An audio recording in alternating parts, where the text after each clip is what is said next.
Bismillahir Rahmanir Rahim. I begin in the name of Allah, the All Beneficent, the All Merciful. Nuqush Ismat, Imam Ja'far Sadiq, peace be upon him. Part 3. Companions. There were more than 4,000 students in the classes of Imam Ja'far Sadiq, peace be upon him, and they include great Imams of the Ummah as well. But those companions who had truly gained from the knowledge of Imam and remained steadfast on faith till their last moments, their number is definitely less than this, although this number is also more, and some names are worth special mention. But there are some who are included among companions of Imam Muhammad al Baqir, peace be upon him. On the contrary, they are considered as his companions only. Some are mentioned among companions of Imam Ja'far Sadiq, peace be upon him. Therefore, we would mention about some of the members of this second group. First, Aban ibn Taghlib. He was from Kufa and he belonged to Bakr ibn Wa'il tribe. He was a very religious type of person who held a special position in the knowledge of recitation of the Quran, and he had a particular style of recitation, famous among reciters of Quran. He had also studied under Imam Sajjad, but Imam Muhammad al Baqir had ordered him during his period that he should sit in the mosque and issue religious verdicts, as he wanted such people among his companions. He had learnt by heart 30,000 traditions from Imam Ja'far as-Sadiq. He was also appointed by Imam to hold debates on religious topics in order to continue the system of verification of truth. He passed away in 141st year after Hijrah, and Imam Ja'far as-Sadiq expressed great sorrow at this tragedy. It is mentioned in traditional reports that when Aban used to come to Medina, the Masjid of Medina used to fill up with students of religious knowledge, and each of them used to be eager to hear traditions directly from Aban. Reference Majalisul Mominin, Kitab ibn Dawood, Ahsanul Maqal, Volume 1, page 754. Second, Ishaq ibn Ammar Sayrafi Kufi. He was considered a teacher of traditions and was a high-class, trustful tradition narrator. He, his brother Yunus, Yusuf, Ismail, Qais, and his nephews Ali, Bashir, and sons of Ismail were also prominent personages among tradition scholars. Scholars of tradition narrators of the early period used to refer to him as a follower of Fathi school, and his traditional reports were considered trustworthy instead of being sahih. But Sheikh Bahai has investigated this point and concluded that there are two narrators of his name, Ishaq ibn Ammar ibn Hayyan from the Imamiyya and was a reliable man, and Ishaq ibn Ammar ibn Musa was on religion of Fatihis, but he was trustworthy. The former is mentioned in Rijal-e-Najashi and the latter is mentioned in Rijal of Sheikh, and this research of Sheikh Bahai remained in force for some time, but in the end, Allama Tabatabai Bahrul Ulum showed that Ishaq ibn Ammar is only one person and he was on Imamat faith and a reliable person, so his traditional reports should get the rank of authentic reports. Reference Majalisul Mominin, Ahsanul Maqal, Volume 1, page 754. Third, Buraid ibn Muawiyah Ajali Kindi. His kunyat was Abul Qasim and he was considered one of the closest confidants of Imam Muhammad al Baqir and Imam Ja'far as-Sadiq, peace be upon them both.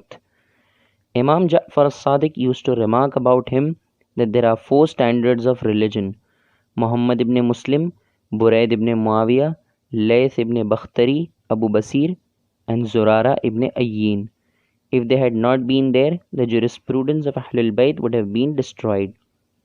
Buraid passed away in 150th year after Hijrah, and his son Qasim ibn Buraid is also considered a narrator of traditional reports of Imam Ja'far as-Sadiq, peace be upon him. Reference Majalisul Mominin, Ihsanul Maqal, Volume 1, page 755. Fourth, Abu Hamza Somali. Imam Ja'far as-Sadiq, peace be upon him, used to tell him, "Seeing you, I become assured." Once his daughter had a fall and she fractured her hand. A surgeon was brought there for her treatment. Seeing the condition of his daughter, he began to weep. Providence had so much pity on this condition that the fractured hand was cured by itself, and the orthopedic expert continued to search for broken bones. Abu Hamza has also cultivated the company of Imam Sajjad and often used to go for ziyarat of Amirul Mu'mineen, when a large crowd of Imamiya jurists used to gather and people gained from his know-how. He passed away in 150th year after Hijrah. Reference Ahsanul Maqal, Volume 1, page 755. Fifth, Harith ibn Abdullah Sajistani. He was originally from Kufa, but he used to travel to Sajistan on business. Therefore, he became famous as Sajistani. His book As-Salat was highly popular among scholars. Reference Ahsanul Maqal, Volume 1, page 757. Sixth, Humran ibn Ayyin Shaybani. He was a brother to Zurara, and Imam Muhammad Baqir has verified his being a Shia. On his death, the Imam had remarked that a believer man had passed away. Once Humran told Imam Ja'far as-Sadiq, "So less is the number of your followers that they cannot finish the mutton of a single goat." Imam said, "More surprising is the fact that after Holy Prophet, the only sincere supporters of Amir al-Mu'mineen were Salman, Abu Dhar, Miqdad, and Ammar had also joined them." Reference Ahsanul Maqal, Volume 1, page 757. Seventh, Zurara ibn Ayyin. He was the most prominent companion of Imam Ja'far as-Sadiq, peace be upon him. So much so, the Imam told Faiz ibn Mukhtar, "If Zurara had not been there, the traditions of my respected father would have been lost." When Yunus ibn Ammar narrated a tradition of Imam Muhammad al-Baqir on the authority of Zurara, Imam Ja'far as-Sadiq said, "If Zurara has narrated it, it must be authentic." Jamil ibn Darraj said, "We used to seem like nursery kids before Zurara." Imam Ja'far as-Sadiq said, "Your name is mentioned in the list of inmates of paradise without an alif." He confessed, "My real name is Abd Rabbih," and Zurara became famous later. He passed away 2 months after demise of Imam Ja'far as-Sadiq, peace be upon him, but he left a generations behind him who were highly reliable religious authorities and missionaries of faith. Reference Ahsanul Maqal, Volume 1, page 759. 8th, Safwan ibn Mahran Jammal Asadi Kufi. He was from Kufa and was in the business of hiring out camels. Once Imam Musa al-Kadhim asked him, "Do you rent out your camels to Harun?" He said, "Only for traveling to Makkah." The Imam asked, "Do not wish that he should return safe and sound so that you get your animals and rent?" He replied, "Yes." Imam said, "One who desires for the survival of oppressors would be raised with them on the day of judgment." Safwan disposed of all his camels upon this. When Harun learnt of this, he said, "If you did not have good relations with us, I would have got you killed." Traditional reports of Ziyarat Warith, Ziyarat Arba'in, and Du'a Alqama have been recorded from Safwan, and he used to transport Imam Ja'far as-Sadiq from Medina to Kufa for a long time, and himself also worshipped at the tomb of Amirul Mu'mineen. Reference Ahsanul Maqal, Volume 1, page 760. 9th, Abdullah ibn Abi Yafur. He was a disciple of Imam Muhammad al-Baqir and Imam Ja'far as-Sadiq. He had perfect faith on the Imam, and the latter had also prayed in his favor a number of times. He passed away during a plague in the lifetime of the Imam. Imam extolled his praises in his letter to Mufaddal ibn Umar and said, "I have not seen anyone more pious and obedient to God, Prophet, and the Imam." Reference Ahsanul Maqal, Volume 1, page 761. 10th, Fuzail ibn Yasar Basri. His kunyat was Abu Qasim, and he was a prominent companion of Imam Ja'far as-Sadiq. He was considered among companions of consensus. That is, all scholars had consensus on the authenticity of his traditional reports. Imam Ja'far as-Sadiq used to say, "One who likes to see an inmate of paradise should look at Fudail." Reference Ahsan al-Maqal, Volume 1, page 762. 11th. Faiz ibn Mukhtar Kufi. He is included among companions and tradition reporters of Imam Muhammad Baqir, Imam Ja'far Sadiq, and Imam Musa al-Kadhim. Once he came to Imam Ja'far Sadiq and said, "Please introduce your successor to me." The Imam went inside and summoned Faiz there. After some time, Imam Musa al-Kazim appeared with a lash. He was around 5 years old at that time. Imam Ja'far Sadiq said and introduced the successor. "Son, what lash is this?" He replied, "My brother Ali was lashing everyone with this, so I have taken it away from him." Imam said, "Faiz, this is my successor and legatee." He said, "Maula, please give some more details." He said, "Suhuf Ibrahim and scrolls of Prophet Musa have reached to me from the Prophet in inheritance, and I have appointed this son of mine as my successor." Faiz said, "Maula, tell me some more." He said, "When my respected father used to supplicate, I used to say Amin. And when I supplicate, this son of mine says Amin." Faiz said, "Maula, tell us some more." He said, "When my respected father wanted to sleep, I used to put my arms to act as pillows. And when I want to rest, this boy gives me support. So you must accept his imamat and convey this information to your special companions." Faiz kissed the forehead of the Imam and coming back to Yunus ibn Zabiyan narrated this incident to him. He said, "I will get it verified directly from the Imam," and he came to the Imam's house for this purpose. The Imam called from inside, "Yunus, do not investigate. Whatever Faiz has reported is correct." Reference Ahsan al-Maqal, Volume 1, page 753. 12th. Layth ibn Bakhtari. He is famous as Abu Basir, and he is also included among the righteous personages who had been given the glad tidings of paradise, and who are included among companions of consensus, and all scholars have unanimity about the authenticity of all his reports. Abu Basir says, "Once when I came to Imam Ja'far as-Sadiq, he said, 'You were present during the last moments of Alba ibn Darra Asadi. What did he say at that time?'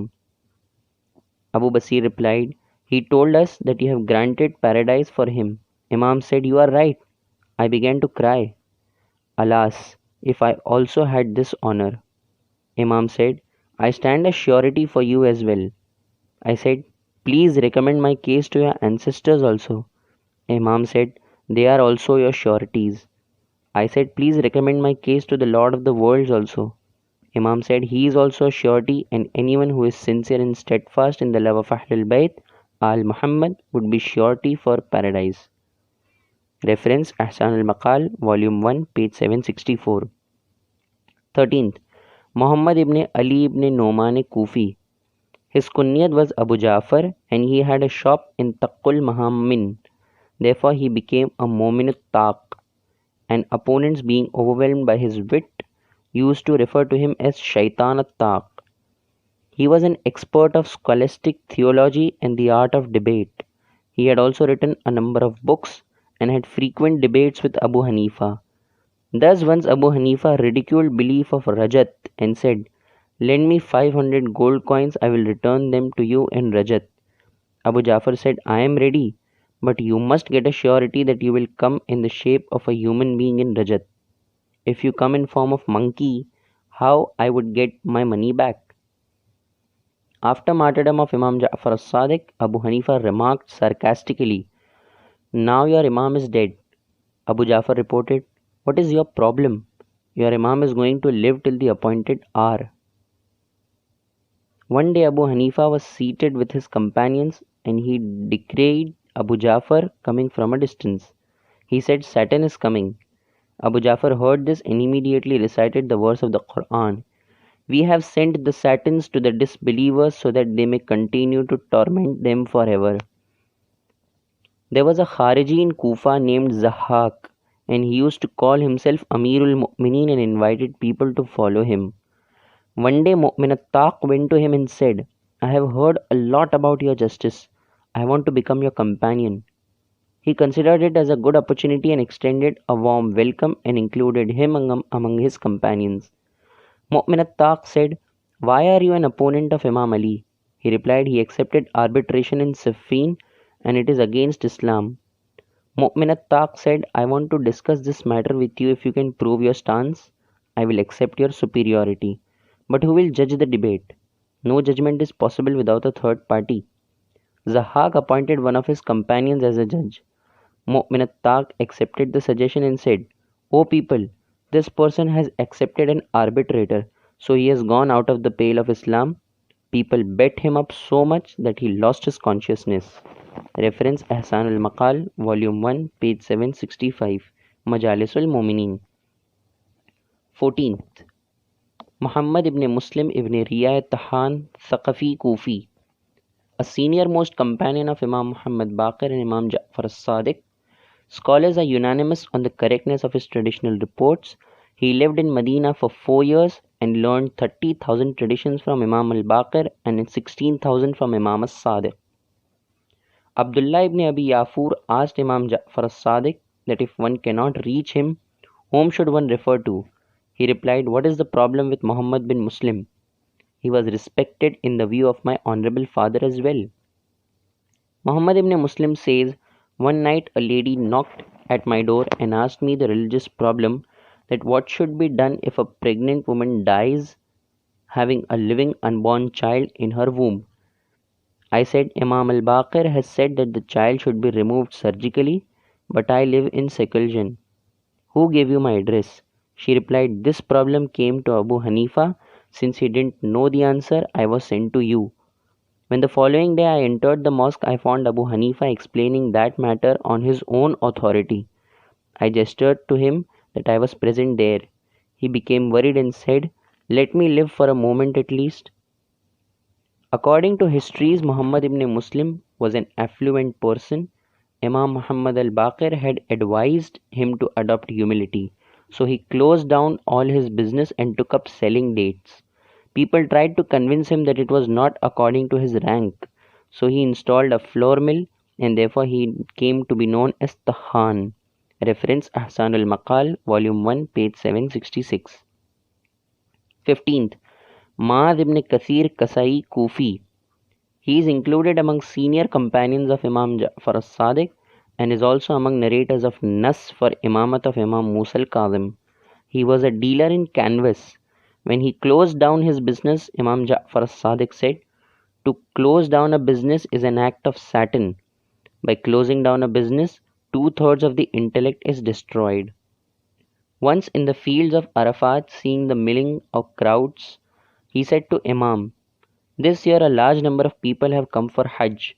The Imam called him and said, this is a crowd. The real Hajis are you people, and Almighty Allah accepts the deeds only of persons like you. Reference Ahsanul Maqal, Volume 1, page 768. 16th. Mu'alla ibn Khunais Bazzaz Kufi. He is also considered to be a divine saint and a man of paradise.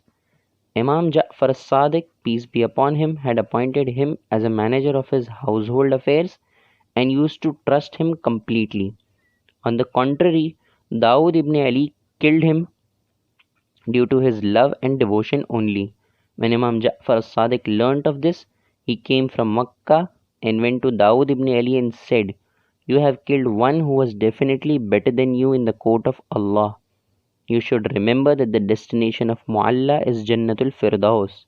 He represented excuse that he had not killed him. On the contrary, Sayrafi had killed him. So the Imam took revenge from Sayrafi and had him killed. And according to another traditional report, he invoked curse on Dawood ibn Ali, placing his head in prostration in the last part of the night, and within a short time, wails arose from his house, and it was learned that Dawood was dead. Reference Ahsanul Maqal, Volume 1, page 768. 17th. Hisham ibn Muhammad ibn Saib Kalbi. His kunyat was Abul Mundir and he was an expert of genealogy. His memory became defective due to an accident and he forgot everything. He pleaded Imam Ja'far as-Sadiq, peace be upon him, and the latter gave him a cup to drink. After he drank, his memory was restored. Imam was very fond of him and he is famous as Nassab Kalbi, an expert of genealogy. Reference Ahsanul Maqal, Volume 1, page 769. 18th. Yunus ibn Zabiyan Kufi. Some scholars of Rijal had misgivings about him, but Muhaddith Noori has mentioned the evidences of his veracity at the end of his Mustadrak al-Wasail and stated that Imam Ja'far as-Sadiq had prayed for his mercy on him. On the contrary, he even gave him glad tidings of paradise.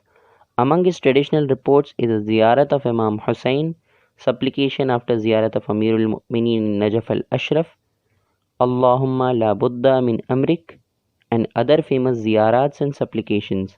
May God give them a good recompense from us and from Islam. Reference Ahsan al-Maqal, Volume 1, page 769, Tarikh-e-Kamil, Tehzeeb, Majalis al-Mu'mineen. Wise sayings. First, O Humran ibn Ayyin, always look upon those who are lower to you in wealth and power, and do not regard those higher than you, as in this way you become content and one becomes more eligible before Almighty Allah. Reference Ahsan al-Maqal, Volume 1, page 714. Remember that few deeds with certainty of faith are better than more deeds without certainty of faith. The best piety is that one should refrain from the prohibited, not harass the believers, and does not backbite. And the best life is that one should be the owner of the best morals and manners, and the most beneficial wealth is contentment, and the worst ignorance is selfishness. Reference Ahsan al-Maqal, Volume 1, page 714. Second, Humran, if it is possible that you don't have to leave the house, as coming out compels us to keep ourselves safe from backbiting, greed, falsehood, and show off, etc. And this is not possible by everyone. The best place of worship for man is in his house, where he remains safe from every evil. Reference Ahsan al-Maqal, Volume 1, page 714. We should know that the style of this tradition shows that it does not teach asceticism. On the contrary, it teaches leaving disobedience of God, as everyone knows that it is not possible to sit at home and one has to leave house for a number of personal and religious needs. So one should be mentally prepared for this, that when one meets people, one should not get involved in these sins. Third, when calamities intensify, it means that you have got salvation from calamities.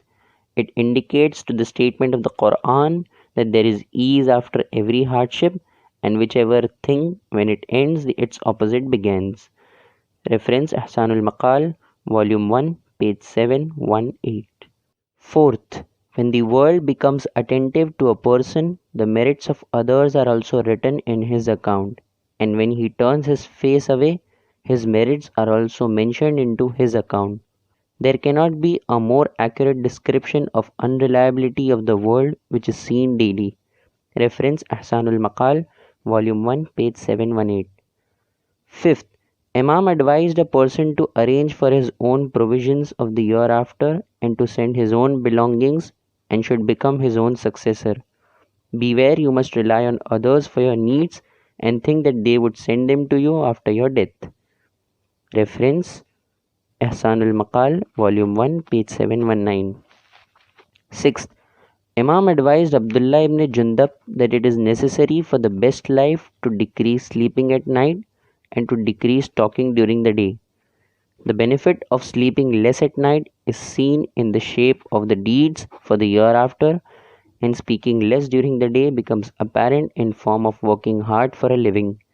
Reference Ahsan al-Maqal, Volume 1, page 719. Seventh, there is well-being in precaution and there is regret in haste. One who begins a job at an inappropriate time obtains the result also at an inappropriate time.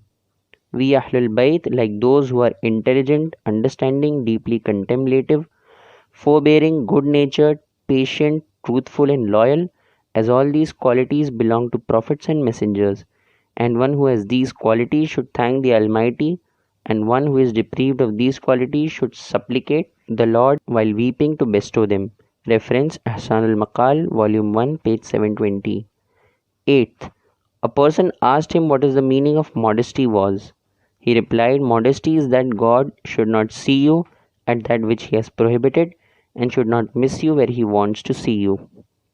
Reference Ihsanul Maqal, Volume 1, page 720.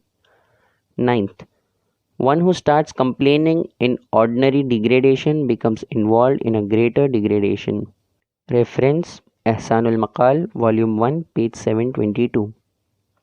This statement was issued on a particular occasion when there was a choice before the Imam whether he should accept humiliation before tyrants or voice his protests, but at the risk of death, and it would be more difficult to dispel those dangers. 10th, Iblis has no army more powerful than anger and women. Reference Ihsanul Maqal, Volume 1, page 722. Sometimes Iblis employs anger and sometimes woman to destroy a man, but it does not mean that anger is a debased quality or that woman is a base creature. Anger is necessary at its time. If it is not there, then man would become shameless, and in the same way, woman is a very beautiful creature without which a man's life is incomplete. But Iblis used her as a means of misguidance. At that time, it is her duty not to be used as a tool of Satan and destroy her respect, and the man is also duty bound that when she is being used as a tool of Iblis, he should refrain from her.